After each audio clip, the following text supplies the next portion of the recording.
Welcome back Hindi India धर्म and science with Dolly 24। I hope so guys आप सभी स्वस्थ होंगे, मस्त होंगे, ज़बरदस्त होंगे, हर रोज़ अपनी ज़िंदगी में नई नई खुशियों का वेलकम करेंगे।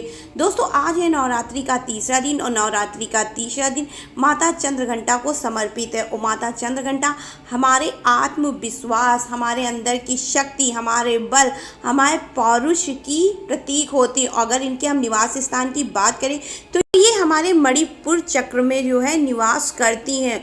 और माता चंद्रघंटा की पूजा आराधना करने से आपको आत्मविश्वास की तो प्राप्ति होती ही होती। इसके अलावा यदि आप किसी भय से ग्रसित हैं, आपको किसी प्रकार का अनजाना डर लगता है या आप कोई विशेष प्रकार का स्वप्न देख करके डर जाते हैं, उठ जाते हैं, जिसकी वजह से आपको जाने अनजाने चिंताएं जो है रहती हैं, तो ऐसी स्थिति में माता चंद्रघंटा की पूजा बहुत ही ज़्यादा फलदायी है। और माता चंद्रघंटा का स्वरूप अगर देखा जाए तो इनके एक हाथ में तीर, धनुष, चक्र, गदा है, जिसकी वजह से ये शक्ति व पौरुष को दर्शाती हैं और ये इंसान के अंदर उसके छिपे हुए भय को भी मिटाती हैं। और अगर हम शक्ति व पौरुष की बात करें, पुरुषार्थ की बात करें, तो माता चंद्रघंटा का एक विशेष मंत्र है, जिसमें कि आप यदि माता चंद्रघंटा के मंत्र को जाप करें,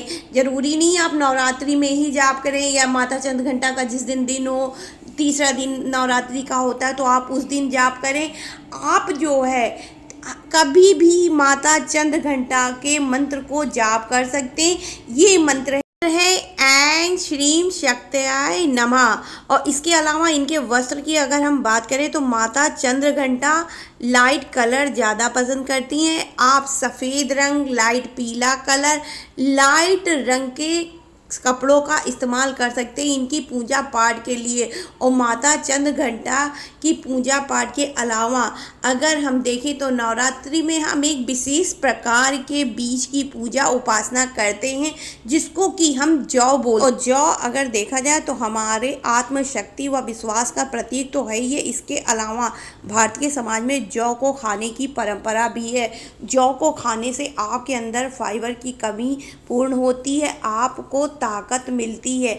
इसके अलावा ये आपके बौद्धिक विकास में भी बहुत ज़्यादा मददगार होता है। और पूजा पाठ में यदि आप जौ का इस्तेमाल करते हैं तो आपकी शक्ति तो बढ़ती है। इसके अलावा जौ की ग्रोथ, जौ जिस तरह आपके घर में फलता फूलता है, ख़ास तौर से माता की नवरात्रि में, उससे ये चीज़ पता लगाने में आसानी मिलती है कि आपके लिए वो साल कैसा रहेगा, क्योंकि जौ की ग्रोथ आपके घर के आने वाले दिनों को बताती। यदि जौ अच्छी तरह से पनपता है, फूलता है, बढ़ता है, ख़ास तौर से माता की नवरात्रि में, तो इससे ये चीज़ साफ पता चल जाती है कि आपके वाले दिन कैसे रहेंगे, अच्छे या बुरे। और अगर आपके यहाँ जौ पूजा पाठ के दौरान, खास तौर से नवरात्रि में, बहुत अच्छी तरह से फलता फूलता है तो आपके घर के दिन बहुत अच्छे होते हैं। आपके घर लोगों की आर्थिक उन्नति, विकास तो होती ही होती, इसके अलावा वो हर प्रकार से खतरों से सुरक्षित रहते हैं। इसलिए जौ का फलना फूलना नवरात्रि के टाइम में बहुत ज़्यादा महत्वपूर्ण होता है।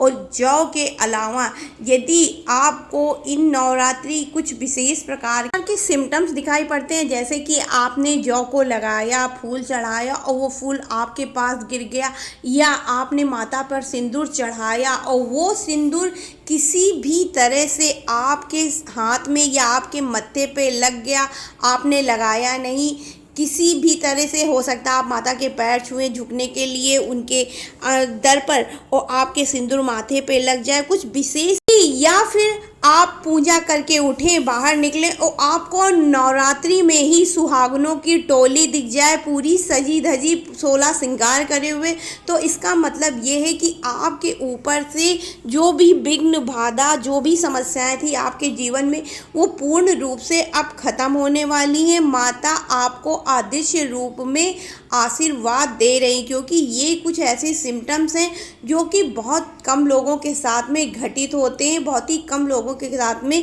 ये घटनाएं होती हैं कि वो पूजा करके उठें, उनके पास भगवान का फूल गिरे या उनको सुहागनों का दर्शन हो जाए, या आपको कन्याएं भी दिख सकती हैं। अगर आप नवरात्रि में पूजा करके बाहर निकले, किसी काम से जा रहे हैं, अचानक आपको कोई कन्या दिख जाए, तो ये सब बहुत ही ज़्यादा महत्वपूर्ण होगा आपके लिए, आपके आने वाले भविष्य के लिए। आई होप सो गाइज मेरी दी हुई जानकारी आपको पसंद आई होगी। पसंद आई हो तो please like share and subscribe my channel.